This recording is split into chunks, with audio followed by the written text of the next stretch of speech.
নমস্কাৰ বন্ধুসকল, আজি হ'ল সানডে। তো সানডে কিবা নহয় কিবা থাকে, মাছ নহ'লে বা মাংস। তো আজি মই বনাম লোকেল মুৰ্গী। তো বজাৰত গৈ লোকেল মুৰ্গী লৈ আহিলোঁ। এতিয়া মাংসখিনি ভালকৈ ধুই লৈছোঁ। আৰু গৰমো আজি বহুত বেছি, সূৰ্য দেৱতাই একেবাৰে ফালি দিছে আৰু। মাংস খাব অকণমান ভয়ে লাগে, তথাপিও যি কি নহওক বাৰু আনিছোঁ যেতিয়াতো বনামেই। এতিয়া নহৰু চহৰু কাটি লৈছোঁ বঢ়িয়াকৈ। দুটা নহৰু ভালদৰে বাকলি এৰুৱাই লৈছোঁ। আৰু এটুকুৰা আদা লৈছোঁ। আদা টুকুৰা ভালদৰে বাকলি পেলাই সৰু সৰু টুকুৰা কৰি লৈছোঁ।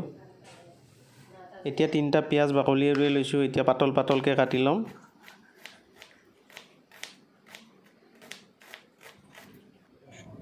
মাংসত আলু নিদিলে জানো ভাল লাগে, সেইকাৰণে 2টা আলুও লৈ লৈছোঁ।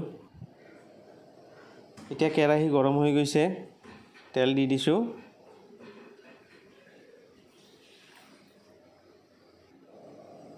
তেলটো গৰম হৈছে নে নাই চাবৰ বাবে পিঁয়াজ এটুকুৰা দিছোঁ। তেল বঢ়িয়াকৈ গৰম হৈ গৈছে। এতিয়া আমি বাকী পিঁয়াজখিনি দি দিম।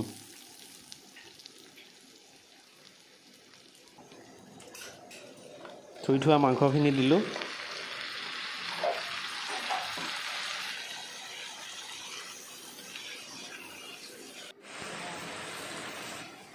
ইয়াত নিমখ এচামুচ দি দিছোঁ, হালধি এচামুচ দিলোঁ। এতিয়া ভালদৰে মিক্স কৰি দিম।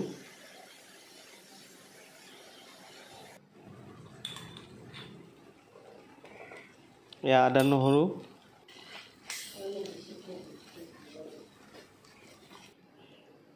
কেইটামান কেঁচা জলকীয়া দি দিছোঁ। এয়া কাটি লোৱা আলুখিনি দিলোঁ।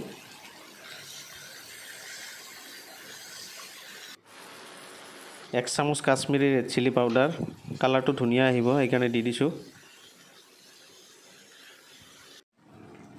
এয়া ধনিয়া পাউডাৰ 1 চামুচ দি দিছোঁ। জিৰা পাউডাৰ 1 চামুচ দিলোঁ। এতিয়া ভালদৰে মিহলাই ভাজিব লাগিব।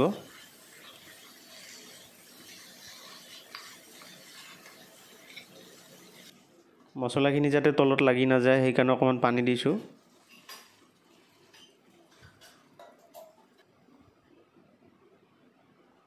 মছলাখিনি একেবাৰে ধুনীয়াকৈ ৰেডি হৈ গৈছে।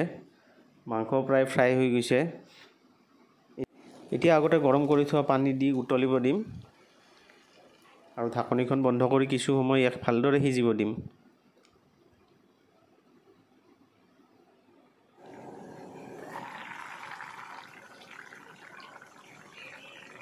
মাংস প্ৰায় আমাৰ হৈয়ে গৈছে। খালি এতিয়া চাই ল'ম যে আলুখিনি সিজিছে নে নাই।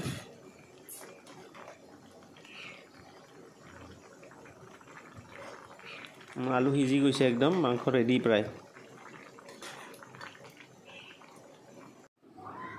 এতিয়া অকল গোটা গৰম মছলাই দিব বাকী আছে। গোটা গৰম মছলাখিনি ভালদৰে খুন্দি লৈ দিলে আৰু মাংস ৰেডি হৈ যাব।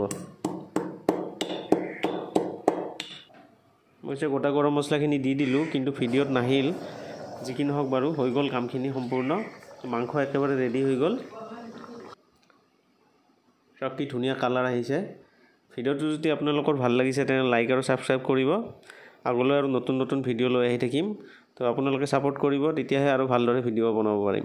ধন্যবাদ।